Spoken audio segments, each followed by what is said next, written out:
दिलाने वाले, भारत का मान बढ़ाने वाले बाबा साहब को मेरा कोटि कोटि नमन, सादर प्रणाम।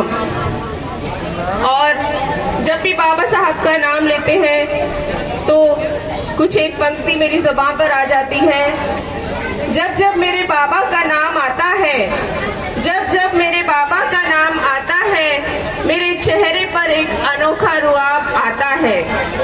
कैसे कोई भुला सकता है मेरे पैगंबर के योगदान को, मेरे लिए जो मुकद्दर लिख गए साहिब, बार बार हर बार लाखों करोड़ों बार उनको मेरा सलाम जाता है।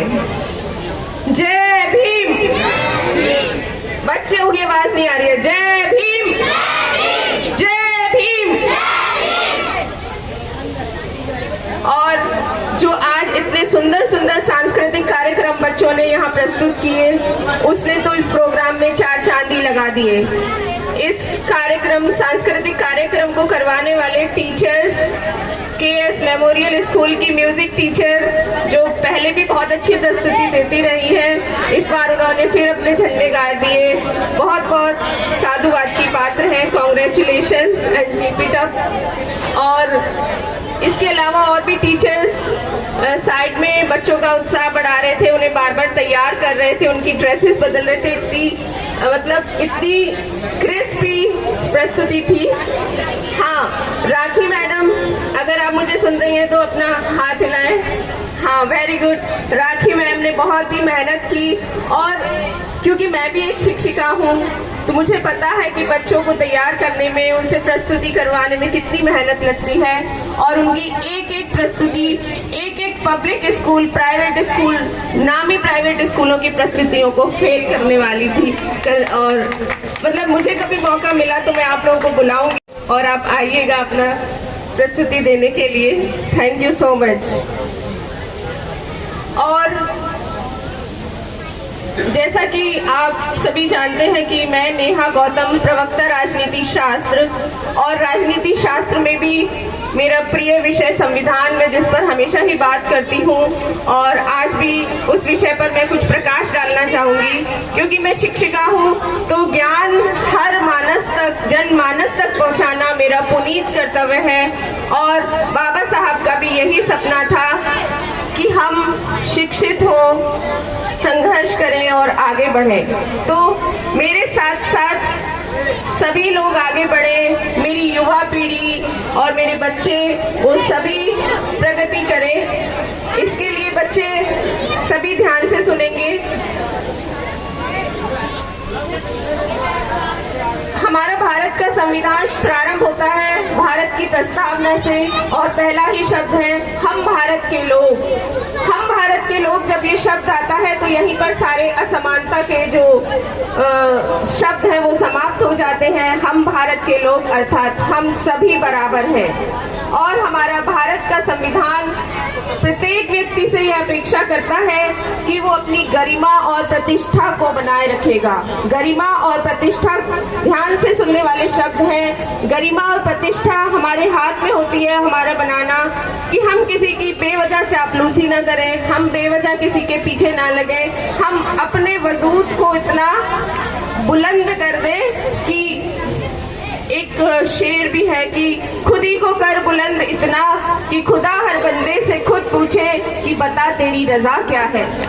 हम किसी के आगे झुके नहीं, दबे नहीं, और अपने आत्मविश्वास को बनाए रखें। हम जाने कि हमारे मौलिक अधिकार क्या है। समानता से जीने का अधिकार हमें है। स्वतंत्रता हमारा जन्मसिद्ध अधिकार तो है ही, संविधान भी हमें प्रदान करता है।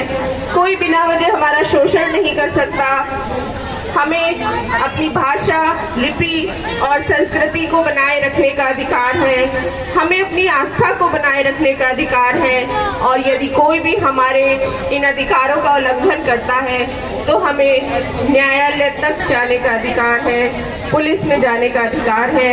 इतनी सी भी अगर जागरूकता हमारे अंदर आ गई, इतने से भी अधिकारों को यदि हमने पहचान लिया, तो कोई ताकत नहीं है कि जो हमारा शोषण कर पाएगी और हमें हमें आगे बढ़ने से रोक पाएगी। उम्मीद है आप सभी मेरे इस कथन से सहमत हैं। यदि सहमत हैं तो हाथ उठाकर अपनी सहमति प्रदान करें कि यदि हमें अपने अधिकारों की जानकारी होगी तो कोई हमारा शोषण नहीं कर सकेगा। इसके अलावा मैं चाहती हूँ कि सभी व्यक्ति संविधान की बारीकियों को जाने। संविधान में राज्य की नीति निर्देशक तत्व दिए गए हैं जिसमें बताया गया है कि शासन यानी सरकार किस तरह काम करेगी। मतलब ये है कि कोई भी सरकार हो, कोई भी सत्ता हो, कोई भी पावर हो, संवैधानिक दायरे में रहकर ही काम करेगी। संवैधानिक दायरों से निकलकर यदि काम करती है तो न्यायालय उसे असंवैधानिक करार दे सकता है। तो इसलिए डरे नहीं, घबराए नहीं, जाने कि क्या संवैधानिक है और क्या असंवैधानिक। और ये विवेक हमारा तभी जागृत होगा जब हम निरंतर शिक्षित होते रहेंगे, इस तरह की सभाओं में अपने विचारों का और ज्ञान का आदान प्रदान करते रहेंगे। तो आज का ये कार्यक्रम बहुत ही सुंदर था और इसके लिए मैं फिर से एक बार समिति के सदस्यों को बधाई देती हूँ और यहाँ आए प्रत्येक व्यक्ति को के जज्बे को सलाम करती हूँ कि इतनी गर्मी और इतने मतलब संडे को सबको बहुत सारे काम होते हैं फिर भी यहाँ पर आए। और विशेष धन्यवाद देती हूँ अपने भाई प्रवेश जी का और सुंदरपाल भाई साहब का जो निरंतर मुझे प्रेरणा देते रहते हैं, मेरा उत्साह बढ़ाते रहते हैं कि किस तरह से मुझे अपने ज्ञान का प्रयोग समाज के लिए करना है और किस तरह से मैं योगदान अपना दे सकती हूँ। बहुत बहुत धन्यवाद है। और अंत में कुछ पंक्तियों के साथ ज़्यादा समय ना लेते हुए मैं अपनी वाणी को विराम दूंगी। मेरे देश की रगों में बहता है लहू बाबा साहब के संविधान का। संसद हो गई अटल, न्याय व्यवस्था हो गई अचल, मेरे साहिब के संविधान से। और क्या कहूँ किसी की बात, और क्या कहूँ किसी की बात, मेरे देश की बेटी रानी हो गई। क्योंकि मैं एक महिला हूँ और महिलाओं को उत्साह बढ़ाना, उन्हें जागरूक करना, उनको अधिकारों के प्रति सशक्त बनाना मेरा पुनीत कर्तव्य है। तो रानी से मेरा तात्पर्य है चाहे वो इंदिरा गांधी हो, चाहे मायावती जी हो, चाहे ममता बनर्जी जी हो, चाहे जयललिता हो। हम इस पद पर तभी पहुँचे तब बाबा साहब ने हमें रास्ता दिखाया। आप सभी सहमत होंगे। सभी महिलाओं से मेरी गुजारिश है कि वो उन्नति के पद पर निडर होकर आगे बढ़ें। तो अंतिम लाइन थी, मेरे देश की बेटी रानी हो गई साहिब के संविधान से। जय भीम, जय भारत, जय भीम, जय भारत, जय भीम, जय भारत। भारतीय संविधान के शिल्पकार, सिंबल ऑफ नॉलेज, दलितों के मसीहा और इस सामाजिक क्रांति के अग्रदूत बाबा साहब अम्बेडकर के चरणों में कोटि कोटि नमन करता हूं। मान्यवर काशीराम जी के गुरु बीना भाना जी को भी नमन करता हूं। मुझे बड़ी खुशी हो रही है कि आप लोगों ने मुझे आमंत्रित किया इस कार्यक्रम में। आपका बहुत बहुत धन्यवाद। वैसे तो मेरे से पूर्व वक्ताओं ने बाबा साहब के बारे में और भी ऋषि मुनियों के बारे में, गुरुओं के बारे में बहुत विस्तार से बता चुका है। बहुत कुछ बताने के लिए कुछ शेष नहीं है। फिर भी मैं कुछ बात बताना चाहूँगा। बाबा साहब भीमराव अंबेडकर ने का जब जन्म हुआ 1891 में महू छावनी में, उस समय हमारे भारतीय समाज में बहुत छुआछात भेदभाव था। आप कल्पना कीजिए कि जब अभी तक आप यहाँ एनसीआर में रह रहे हैं और यहाँ से अगर आप 10 या 20 किलोमीटर दूर चले जाएं, वहाँ पर भी छुआछात की भावना है, तो 1891 में या 95 में क्या स्थिति रही होगी। उनको पढ़ने के लिए जब उनके पिताजी ने एडमिशन कराने के लिए कहा, उनको मना कर दिया गया स्कूल में एडमिशन के लिए, क्योंकि उनके पिताजी रामजी सकपाल जी ब्रिटिश गवर्नमेंट में थे, सूबेदार थे, उन्होंने बहुत सिफारिश की थी, तब जाके उनका एडमिशन हुआ था। आपको ये जानकर बड़ा आश्चर्य लगेगा कि कक्षा 8 यानी कक्षा 8 पास करने वाले हमारे दलित वंचित समाज के वो प्रथम व्यक्ति थे बाबा साहब डॉक्टर भीमराव अम्बेडकर। उस समय पूरे देश में ये हर्ष की लहर दौड़ गई थी कि एक दलित वंचित शोषित वर्ग का बच्चा कक्षा 8 पास किया है, तो ये कितने बड़े गर्व की बात थी उस समय हमारे लिए। उसी बच्चे ने जब उसको क्लास में बैठते थे तो उसको क्लास से बाहर बैठाया जाता था, उसके साथ में हर तरह का भेदभाव किया जाता था। तो ऐसे समय में उस बच्चे ने इतनी एजुकेशन प्राप्त की कि 4 उसके पास डॉक्टरेट थी, पीएचडी 4 विषयों में पीएचडी की है डॉक्टर भीमराव अम्बेडकर ने। बाबा साहब के पास 33 डिग्रियां थी, 9 भाषाओं का ज्ञान था और दोनों हाथों से वे लिख सकते थे। और जो ये प्रॉब्लम ऑफ रुपीज, उन्होंने एक डीएससी की उपाधि की थी, बाद में डीएससी भी की थी।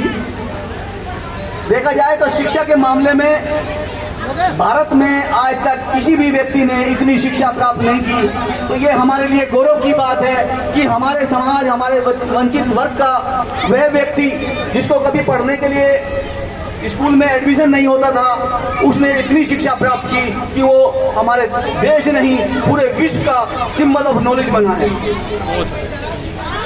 सिंबल ऑफ नॉलेज का खिताब देना कोई आसान काम नहीं है। और आपको ये जानकर और भी ज़्यादा खुशी होगी कि बाबा साहब की जयंती केवल हमारे देश में ही नहीं पूरे विश्व में मनाई जाती है। संसार का कोई देश ऐसा नहीं है जहां बाबा साहब की जयंती ना मनाई जाती है। अगर उनके मूर्तियों की बात की जाए तो पूरे विश्व में सबसे ज़्यादा स्टैचू बाबा साहब के हैं। ये आपके लिए बड़े गौरव की बात है कि पूरे विश्व में बाबा साहब के सबसे ज्यादा स्टैचू हैं। किसी भी देवी देवता भगवान के कहीं कोई स्टैचू नहीं है। आप अगर एशिया से बाहर चले जाएं तो हमारे हिंदू देवी देवताओं को कोई नहीं जानता, लेकिन बाबा साहब को पूरा विश्व जानता है। ये हमारे लिए बड़े गौरव और सम्मान की बात है। आप जो हमारा देश इतना तरक्की कर रहा है उसमें हमारे बैंकों का बहुत बड़ा योगदान है। क्या आप जानते हैं कि हमारे देश में बैंकों की स्थापना कब हुई? बाबा साहब ने ब्रिटेन से एक डिग्री प्राप्त की थी, पीएचडी डिग्री प्राप्त की थी इकोनॉमिक्स से। उसमें था, उनका जो विषय था प्रॉब्लम ऑफ रुपीज, कि रुपये की समस्या। जब वो भारत आए, उन्होंने यहाँ के जो तत्कालीन वाइसराय थे उनसे उस संबंध में जिक्र किया। तब उन्होंने उनकी बातों से सहमत होकर के हमारे देश में बैंक की स्थापना की। ये जो भारतीय रिजर्व बैंक है, इसकी स्थापना बाबा साहब के बनाए हुए जो प्रॉब्लम और रुपीज जो डायरेक्शंस जो दिए थे, उन्होंने रूल रेगुलेशन डायरेक्शन जो दिए थे, उसके आधार पर हमारे यहाँ रिजर्व बैंक की स्थापना हुई। और रिजर्व बैंक की स्थापना के बाद ही सारे सरकारी बैंक बने, उसके बाद ये प्राइवेट बैंक बने। हमारे देश की तरक्की में सबसे बड़ा योगदान बाबा साहब का है, क्योंकि उस समय कोई बैंक नहीं होते थे तो लोग कुछ अगर पैसे की आवश्यकता पड़ती थी तो साहूकार के पास जाते थे और साहूकार उनसे 1 के 2, 2 के 4 इस तरह से लिया करता था। आज आप बैंक से लोन ले लेते हैं, कोई भी समस्या होती है तो बैंक में चले जाते हैं, अपना कुछ गिरवी रख करके या जमीन रख करके या पर्सनल लोन या एजुकेशन लोन, बहुत तरह की वो योजनाएं हैं जो बाबा साहब के बनाए हुए उसी आधार पर हम लोगों को मिल रही है। बाबा साहब का जो उन्होंने किया है इस समाज के लिए, तो बहुत से लोग ये सोचते हैं कि उन्होंने केवल दलित समाज के लिए किया है। यही इस भ्रांति को हमें मिटाना है कि बाबा साहब ने किसी एक समाज के लिए नहीं किया, क्योंकि सूर्य किसी एक वर्ग का नहीं होता है, न किसी जाति का होता है। इसी तरह से हवा, चंद्रमा, वायु ये किसी एक समाज के नहीं होते, ये सर्व समाज के होते हैं। जो ये आदमी कहता है, जो व्यक्ति कहता है कि बाबा साहब दलितों और वंचितों के थे, उन्हीं को समझाने की आवश्यकता है, क्योंकि बाबा साहब ने सभी के लिए काम किया है। कोई ऐसा वर्ग नहीं है जिसके लिए नहीं किया। आप किसी भी देश समाज में चले जाइए, वहाँ 50% महिलाएं होती है और बाबा साहब ने सबसे ज्यादा काम महिलाओं के लिए किया है। उन्होंने महिलाओं को बराबरी का अधिकार दिया है, संपत्ति का अधिकार दिया है, विरासत का अधिकार दिया है, पढ़ने का लिखने का अधिकार दिया है। और सबसे बड़ी बात तो आपको जान के हर्ष होगा कि सन 1856 में उन्होंने हिंदू कोड भी लेकर के आए थे। जिसमें महिलाओं को बराबरी का अधिकार भी था और महिलाओं के लिए सबसे बड़ा जो वो था, उनके लिए जो सुधारों के संबंधित काम थे, जो उनको स्वतंत्रता प्रदान करते थे, वो हिंदू कोड बिल लेकर के आए थे, जिसमें महिलाओं के लिए ये भी था कि एक पुरुष केवल एक शादी करेगा। उससे पहले क्या था, हमारे हिंदू समाज में एक पुरुष कई शादियां कर लेता था। तो उस समय आप कल्पना कीजिए कि यदि कोई एक महिला है, उसके पास में 300 तन और बैठी है, तो उसके दिल पे क्या बीतती होगी। या कोई आदमी जब मर्जी किसी से शादी कर ले, जब मर्जी छोड़ दे, कोई कहने सुनने वाला नहीं था। ये सब बाबा साहब की देन है, जो उन्होंने उनको बराबरी का अधिकार दिया। लेकिन हिंदू कोड बिल पारित नहीं हुआ, तो उसी बात के ऊपर बाबा साहब ने उस समय संविधान में, संसद में अपना इस्तीफा दे दिया था। कौन करता है इतना बड़ा बलिदान? उन्होंने महिलाओं की उन्नति के लिए उस समय अपना इस्तीफा दे दिया था। कितनी बड़ी बात है। तो उन्होंने जानते थे कि महिलाएं ही घर परिवार की सबसे बड़ी मुखिया जो है महिलाएं होती है। ये परिवार को जिस हिसाब से चाहेगी उस हिसाब से ढाल देगी। ये बहुत बड़ा इनका योगदान रहा है। इसी के साथ मैं पुनः आप सबको बहुत बहुत धन्यवाद, और आप लोगों ने मुझे सुना उसके लिए बहुत धन्यवाद, और हमारे संचालक महोदय जो इसका बहुत सफल और कुशल संचालन कर रहे हैं उसके लिए बहुत बहुत धन्यवाद। मेरी भावनाएं किसी को ठेस पहुंचाने की नहीं है, लेकिन जो सच्चाई थी वो मैं आपको बयान की। बहुत बहुत धन्यवाद।